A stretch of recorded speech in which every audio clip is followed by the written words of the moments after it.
Hey guys, तो आज था Codeforces round 716 due to अभी भी चल ही रहा है, लगभग 5 मिनट बाकी हैं। तो मैं जल्दी से आपको प्रॉब्लम ए का सॉल्यूशन बता देता हूँ।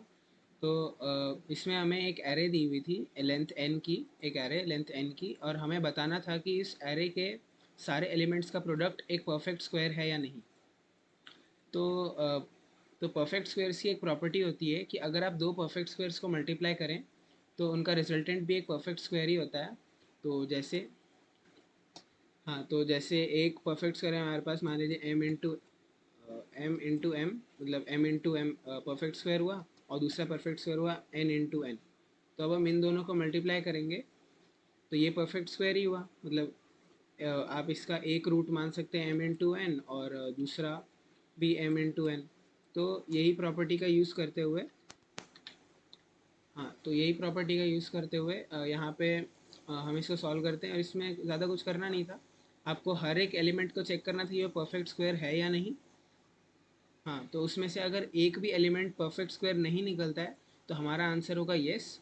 और मतलब, और अगर हम लिस्ट के एंड तक पहुँच गए, मतलब सारे एलिमेंट्स परफेक्ट स्क्वायर हैं, तो तो हमारा आंसर होगा नो, क्योंकि हम उसे उसमें मतलब हम वो डिज़ायर्ड रिजल्ट ऑब्टेन नहीं कर सकते। तो यहाँ पे जैसे एग्जांपल है, 5 4 20, 1 तो 20, मतलब ये प्रोडक्ट तो पहले से ही वो नहीं है, परफेक्ट स्क्वायर नहीं है। और यहाँ पे आप ये 5 देखें, ये परफेक्ट स्क्वायर नहीं है, प्राइम नंबर है।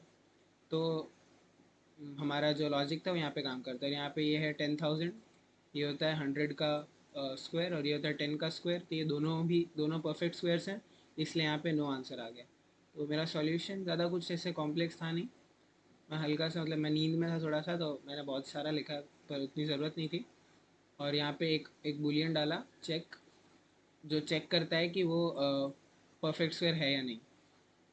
तो bool okay is equal to false while n minus minus.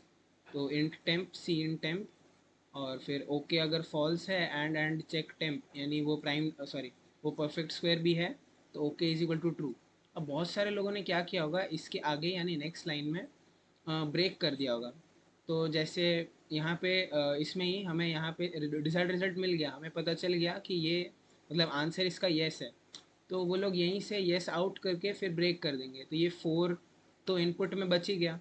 फिर जब वो नेक्स्ट टेस्ट केस पे जाएंगे तो प्रोग्राम यहाँ पे 2 से इनपुट नहीं लेगा, 4 से इनपुट लेगा।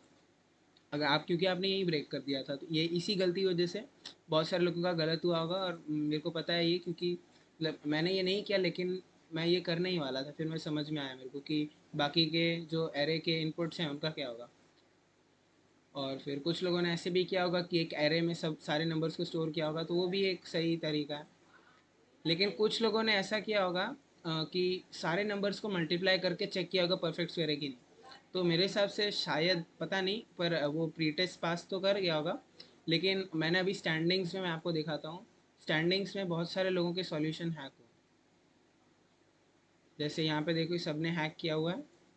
तो ये successful hacking attempt of he solution, तो ये शायद सॉल्यूशन 1 के ही हैं सारे।